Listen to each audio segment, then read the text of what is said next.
네, 한덕의 덕분에 돈 벌어볼 수 있는 시간입니다. MBN골드 최한덕 매니저 함께하겠습니다. 안녕하세요. 네, 안녕하십니까.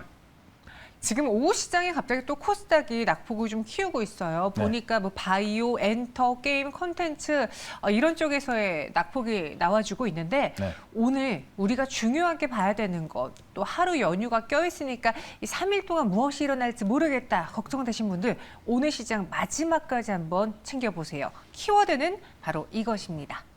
오늘 장 체크포인트는 결국 75 베이스 포인트, 75bp 이야기해 주신 거는 이제 금리와 관련된 이야기인 것 같은데요. 그것도 이제 이번에 있을 FOMC 회의 11월 첫째 주 첫날 있는데 지금 시장에서는 이제 이게 50bp로 갈 수 있지 않을까 그런 기대감이 있으면서 올라왔던 건데 어제 미국장을 보게 되면은 결국은 75bp로 갈 것으로 좀 보여집니다. 많은 연준 위원들이 이렇게 이야기를 하고 있고요. 어떤 새로운 데이터가 나온다 하더라도 정말 크게 나오지 않는 한 연준의 피봇 가능성은 없지 않나 좀 이렇게 보여지는데 내용을 먼저 좀 보겠습니다. 어제 실업급여가 발표가 있어요. 오늘 밤에 고용지표가 9월달에 고용보고서 발표가 있고요. 그다음에 이제 어제 같은 경우는 실업급여 발표가 있었는데 실업급여 청구가 8월 이후 최대치가 나왔습니다. 전주 대비해서 2만 9천 명 증가했는데요. 2만 9천 명 증가해서 21만 9천 명 나왔는데 예상치가 20만 3천 명이었으니까 훨씬 많이 나온 거거든요. 그러니까 훨씬 많이 나왔다는 얘기인데 자, 실업급여 청구가 많이 나왔다는 이야기는 고용지표가 안 좋았다는 이야기고 바로 전날 같은 경우는 고용지표가 안 좋다 보니까는 이 공격적인 금리 인상을 할 수 있겠냐라고 해서 올랐던 건데요. 어제 실업급여 청구가 안 좋게 나와서 시장이 상승 출발했지만은 결국은 미증시 보면은 하락폭 어떤 상승폭을 다 내주고 좀 하락 마감했지 않습니까? 그게 이제 지금 이 정도의 어떤 고용 지표로는 연준의 방향을 돌릴 수 없다는 인식이 좀 팽배합니다. 그러다 보니까는 지금 제가 좀 이따 보여드리겠습니다만은 이 달러 인덱스 그다음에 미국의 10년물 국채금리 다 올라가고 있다라고 보시면 될 것 같고요. 지금 IMF 총재가 경제 성장률 전망치를 하향하는 것을 확인했습니다. 일단 인플레라든가 이 금리 인상, 이 공급망 차질 이런 것들로 인해서 경기 침체를 경고함과 동시에 다음 주에 예정인 이 세계 경제 성장률 전망치 이것도 하향할 것이다라고 확인을 해줘서 결국 경기 침체에도 우려감이 있는 거고요. 중요한 게 뭐냐면 다음 주에 9월 CPI가 발표가 되는데 이게 컨센이 8.1입니다. 그럼 지난달에 8.3이었는데 8.1이면은 얼마 안 내려온 거거든요. 그러니까 이 정도의 CPI가 나온다 한다면은 연준은 그대로 아마 이 자이언트 스텝으로 갈 가능성이 있다.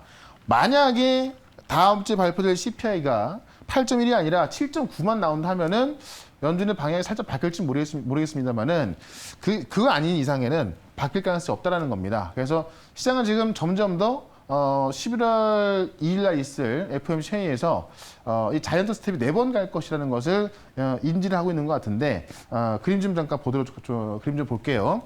지금 달러 인덱스를 보게 되면은 사실 엊그제까지 달러 인덱스가 확 빠지면서 시장이 올라왔던 건데요. 지금 보시면 연이틀 달러 인덱스 다시 강세를 보이면서 올라가고 있고요.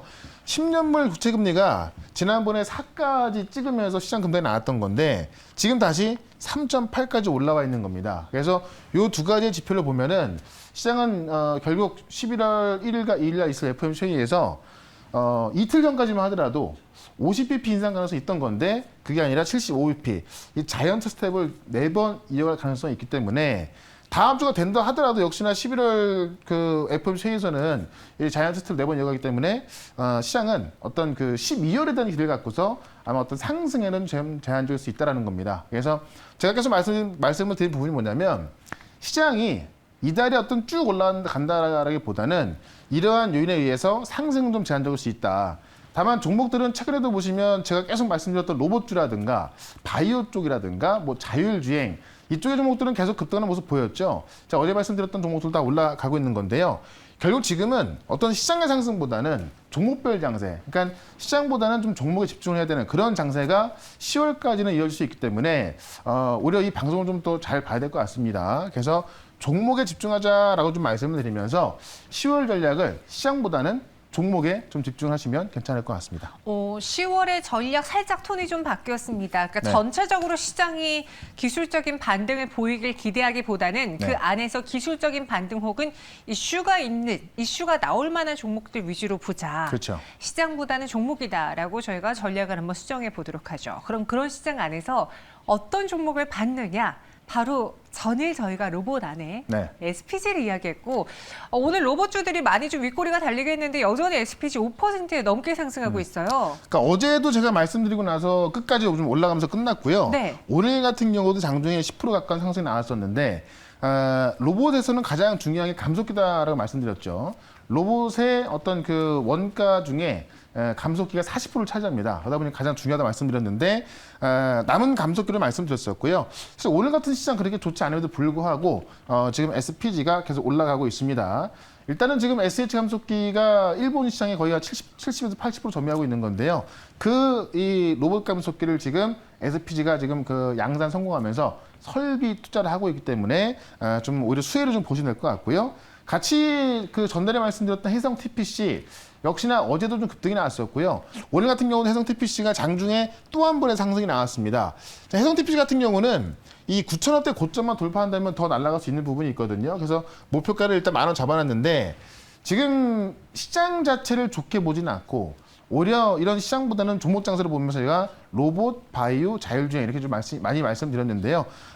이 로봇 중에서 또 핵심 감속기를 만들 수 있는 기업이기 때문에 여전히 단기 목표가 10,000원까지 보면 되겠다라고 좀 말씀드리고 같이 보시면 또 우린 PTS 역시나 바닥권에서 같이 말씀드렸는데요.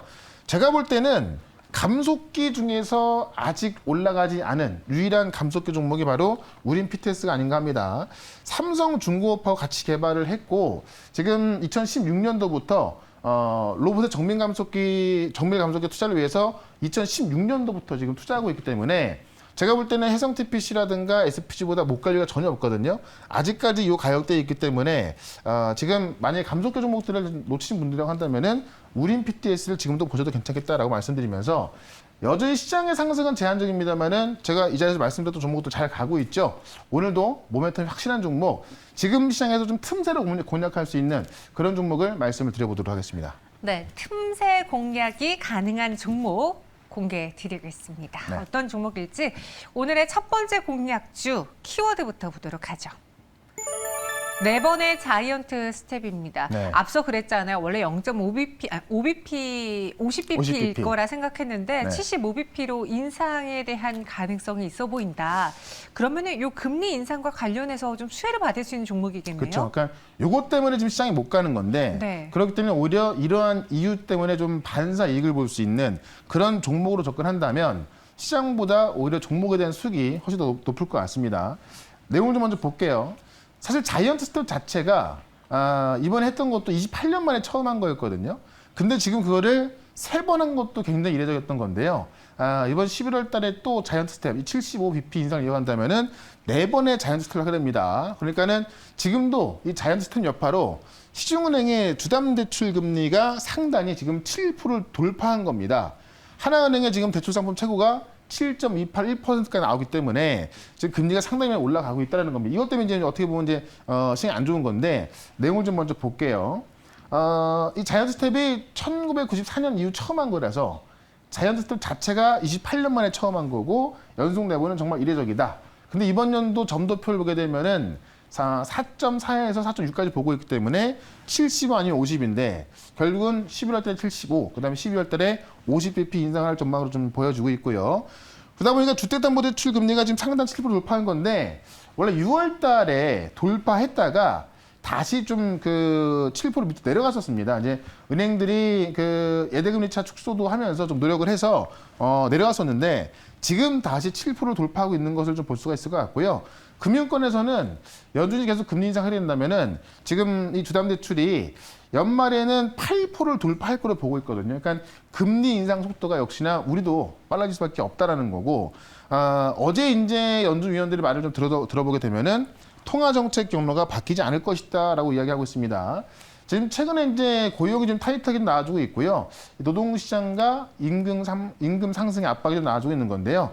그런 증거만 제공할 뿐이지 통화 정책의 어떤 그 방향을 바꾸지 않을 것이다라고 많은 연준 위원들이 강조를 하고 있고요.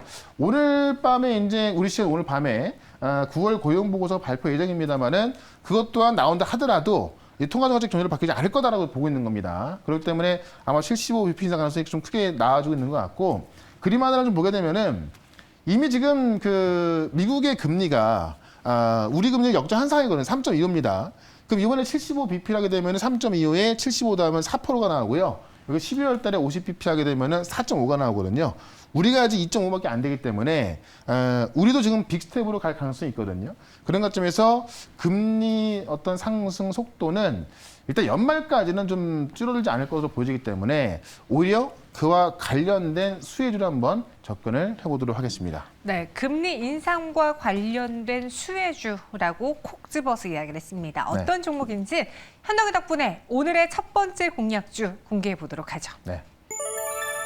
푸른 저축은행이에요. 최근에 되게 많이 그쵸. 거론이 됐었어요. 그러니까 중소형 이런 저축은행들이 최근에 급등하고 있거든요. 그러니까 물론 은행들도 은행 나름이겠지만은 이 중소형 은행들이 어떻게 보면은 좀 그 서민들의 은행으로 좀 대표가 되고 있는데 이런 기업들이 오히려 좀 수익성에 있어서 좀 수혜를 볼 것이다라고 보고 있는 건데 제2금융권이고요. 예금과 대출을 주 업무를 하고 있습니다. 그래서 기준금리 인상은 대출 금리를 올려서 이 예대마진 상승으로 이어지기 때문에 통상 이런 금융사에 유리할 수밖에 없는 건데 이 서민 금융기관으로서 지금 발전을 좀 모색하고 있다는 거죠. 체계적인 위상을 성립하고 있고 건전성을 확보하고 있고 수익 모델 창출하고 있기 때문에 이쪽에서는 뭐 가장 확실한 종목이 아닌가 싶습니다.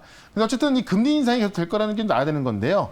연준 위원들이 지금 그 어떤 금리 인상에 대해서 완화 신호를 줄 경우에 시장이 오해를 할 거라고 좀 생각을 하는 건지 계속해서 좀 강경된 발언을 하고 있는 건데 어제 같은 경우는 지금 클리브랜드 연은 총재가 인플레이션이 생각보다 지금 훨씬 더 끄질기다라고 하면서 정책 변화는 아직 시기상조다라고 또 못을 박았고요. 지금 카시카리 이 미니애폴리스 연은 총재는 인플레이션이 정점에 이르렀던 증거가 거의 없다. 그래서 지속적인 금리 인상을 또 확인했고 이 외에도 많은 분들이 이 금리 인상을 확인하고 통화 정책의 변화 없다는 것을 확인하면서 지금의 상황으로선 다음 주에 CPI가 획기적으로 내려오지 않는 이상 지금 금리 인상이 약간 75bp의 고강도 금리 인상이 좀 가능할 것 같다라고 말씀드리면서 차트를 좀 보도록 하겠습니다. 일단 이런 금리 인상 기조에 있어서 좀 상대적으로 다른 종목들 대비해서 좀 올라와 있긴 합니다. 다만 지금 이 고점 대비해서 약간 못 넘어가고 있는 건데요. 이게 75bp를 4번 한다는 것은 그만큼 의미가 상당히 커지기 때문에 오히려 이 고점 돌파 시도할 수가 있다는 겁니다. 그런 관점을 좀 보시면 될 것 같고요. 일단은 목표가는 21,000원까지 단기로 좀 보도록 하고 손절가는 17,500원으로 대응을 해보도록 하겠습니다. 네, 목표 주가는 21,000원으로 제시해 드렸고요. 손절 가격은 17,500원 이야기해 보겠습니다. 첫 번째, 금리 인상이 우리가 다시 예상했던 것보다 폭이 좀 커질 것으로 생각되면서 관련해서 수혜를 볼 수 있는 푸른 저축은행을 소개해 드렸습니다. 두 번째는 또 어떤 종목일지 이번에도 재료가 있는 종목이라고 하셨거든요. 키워드부터 보도록 하죠. 핵전쟁 고조. 지난번에 그 러시아 핵 잠수함 이야기하면서 신성홀딩스 이야기했잖아요. 근데 오늘 방송 시작하자마자 많은 분들이 정연아 아나운서 혹시 러시아가 핵을 발사할 것으로 보나요? 막 이런 질문을 받아서 정말 이런 질문이 나올 만한 아이러니한 상황까지 왔구나. 그러니까 이게 말도 안 되는 이야기고 이 영화에나 나올 법한 이야기인데 그런 일들이 좀 일어나고 있기 때문에 정말 일어나면 안 되는 건데요. 그렇죠. 그런 어떤 증거들이 좀 나와주고 있어서 어떤 그런 종목들의 움직임이 좀 나와주고 있다는 겁니다. 내용을 좀 먼저 볼게요. 푸틴이 핵 버튼을 누를까라는 기사가 나와 있는데 제가 최근에 러시아의 핵 잠수함이 사라졌다라고 얘기를 해드렸는데 어제 이제 북극해에서 지금 위성을 통해서 포착이 됐다는 뉴스가 나와 있습니다. 그래서 지금 북극해에서 이제 잠영을 하고 있었는데 지금 포착이 됐다라고 해서 나와 있는데요. 기사를 한번 보도록 하겠습니다. 이게 지금 벨고로드라고 하는 러시아의 최신 스텔스 핵 잠수함입니다. 그래서 여기에 핵 어뢰를 탑재한 최신 스텔스 핵 잠수함이고요. 북극해로 갈 것이다라고 나토 첩보가 있던 건데 실제 북극해에서 이제 좀 위성을 통해서 발견된 겁니다. 그래서 이게 지금 어쨌든 나토의 첩보대로 좀 말이 맞는 거고 이게 지금 어느 정도냐면 지구 종말의 무기라는 포세이돈, 그러니까 핵 어뢰인데요. 이 포세이돈이라는 핵 어뢰가 100메가톤급입니다. 그래서 어뢰 길이는 20m, 높이가 2m인데 현존하는 어뢰 중에서 가장 크고 헤비급 어뢰의 30배인데요. 우리가 이렇게 말하면 잘 모르잖아요. 근데 그 2차 세계대전 당시에 히로시마에 떨어졌던 그 핵폭탄 있지 않습니까? 그거의 100배 이상의 위력을 갖고 있는 게 바로 포세이돈입니다. 이 포세이돈을 8개를 장착한 핵 잠수함이 지금 안 보였다가 지금 북극해에 나타난 겁니다. 그래서 이제 지금 어떤 이런 가능성을 좀 보고 있는 거고, 어제까지만 하더라도 바이든은 러시아의 어떤 그 핵 발사 인지 아직 안 되고 있다라고 했지만은 어제 밤에 보게 되면은 바이든이 푸틴이 핵 위험의 농담 아니다라고 이야기했고, 지금 그 쿠바 위기 이후에 처음으로 지금 그 핵 아마겟돈 위기가 돌아왔다라는 겁니다. 그래서 미국 같은 경우도 지금 그 핵 관련 치료제를 좀 사고 있는 건데, 그런 관점에서 핵과 관련된 그 종목, 치료제와 관련된 종목 하나를 말씀을 드려보도록 하겠습니다. 네. 아니 어떻게 핵과 관련된 무기도 아니고 치료제가 갑자기 근데 나올 수 있다? 방사능에 노출됐을 때 빨리 치료를 해야 되는 뭐 어떤 경구용 치료제라든가 방사능과 관련한 치료제. 그렇죠. 방어할 수 있는 그런 것들을 지금 러시아도 이미 대량으로 구매했고 미국도 어저께 대량으로 구매했다는 뉴스가 있거든요. 네. 그래서 그런 그 어떤 물질과 관련된 그런 종목을 좀 봐야 될 것 같습니다. 알겠습니다. 어떤 종목인지. 두 번째는 이 핵이라는 키워드를 갖고 있는 종목입니다. 두 번째 공략주 공개해 보도록 하죠. 네. 엔지캠 생명과학. 갑자기 이제 제약바이오가 나서 좀 놀랐는데 네. 그런 면이 있었군요. 그러니까 요오드 같은 게다 이제 제약바이오 기업들이 만들다 보니까는 네. 엔지케 생명과학이 원래 EC18이라는 그 원래 그 지방간염 치료제가 있는데 그 치료제가 지금 방사선병 치료제로 지금 특허가 등록이 되어 있습니다. 미국 FDA 등록이 되어 있고요. 이 고선량의 방사선에 노출되게 되면은 이제 어떤 장기로 침투가 돼서 굉장히 어떤 큰 부작용이 나오는데요. 이 엔지킨 생명과학이 개발하고 있는 이 EC18이라는 시장 물질이 지금 미국의 이 급성 방사선 증후군 치료제로 특허가 등록이 돼 있어서 지적 재산권을 확보하고 있다는 겁니다. 이게 실제로 엔지킨 생명과학의 EC18이 우주방사선 치료제 연구과제로 최종 선정이 돼서 미국 항공우주국에서 EC18이 실제 어떤 그 방사능이 장 조직 손상 및 염증 방어제의 효능이 있는지 그거를 지금 시험하고 있고요. 그 시험 결과가 조만간 나올 거고 어제 이제 미국 보건복지부에서 방사선 증후군 치료제를 대량 구매했습니다. 실제 이게 이제 그 엠플레이트라고 하는 방사선 증후군 치료제가 있는데 이거를 미국 보건복지부에서 4,100억치를 이미 구매했거든요. 그래서 러시아도 그렇고 미국도 그렇고 비상사태에 대해서 준비하고 있다는 겁니다. 그래서 실제 핵전쟁 이러면 안 되겠습니다만은 만약에 그런 어떤 가능성만 나온다 하더라도 이런 관련 어떤 제품을 만드는 기업들이 올라갈 수밖에 없다는 것이고요. 미국 정부가 이런 방사선 치료제를 산 거는 처음 있는 일이고 그다음에 역시 그 푸틴이 그 핵 발사할 수 있다 이런 이야기 나오고 나서 이제 미국이 이걸 구매를 했다고 하거든요. 그만큼 미국도 좀 이런 어떤 만일의 가능성에 대해서 대비하고 있다는 겁니다. 그런 관점에서 우리가 이 관련 물질을 만들고 있는 엔지켄 생명과학을 봐야 될 것 같고요. 차트를 한번 좀 보도록 하겠습니다. 차트 보시면 바이오 기업들이 워낙에 안 좋았지 않습니까? 그러니까 좀 길게 볼 필요가 있을 것 같은데요. 차트 보시게 되면은 작년 고점이 22,000이 훨씬 넘었던 가격이었는데 이 작년 고점 대비해서 저기 나오고 있죠. 작년 고점 대비해서 지금 거의 뭐 10분의 1 소목만 했습니다. 그러니까 상당히 좀 많이 내려와 있고 이게 이제 바이오 기업들이 워낙에 업황이 안 좋다 보니까는 내려와 있습니다만은 실제 EC18이라는 이 시장 물질은 지방간염 치료제로 지금 개발이 되고 있는 거고요. 지금 미국에서 방사선 치료제로 지금 특허 등록이 돼 있기 때문에 오히려 지금 이 구간에서는 새로운 모멘텀이 나올 수 있겠다라고 좀 말씀을 드리면서 일단 목표가는 좀 크게 말씀드릴게요. 3,000원까지 말씀드리고요. 손절가는 2,000원 대응을 해보도록 하겠습니다. 네, 엔지캠 생명과학이 오늘의 두 번째 종목이었습니다. 목표 주가는 3,000원, 손절가는 2,000원 제시해 드렸습니다. 이렇게 두 가지 종목 살펴봤고요. 그 외 시장에 대한 이야기. 왜냐 저희가 주말에다가 월요일, 공휴일까지 껴 있어서 그냥 오늘 무서워요. 다 팔고 가야 될까요? 고민하시더라고요. 네. 그 시장 상황을 좀 같이 말씀드릴 건데 지금 무서워하시는 분이 굉장히 많을 것 같습니다. 시장 상황하고요. 어떤 종목을 갖고 있어야 되는지 말씀드릴 거니까 4시에 시작하는 무료 방송 유튜브에서 최현덕 검색하셔서 들어오시면 되겠습니다. 알겠습니다. 이렇게 저희는 인사드리고요. 다음 주 월요일에 다시 찾아오도록 할게요. 화요일이군요. 알겠습니다. 네, 고맙습니다.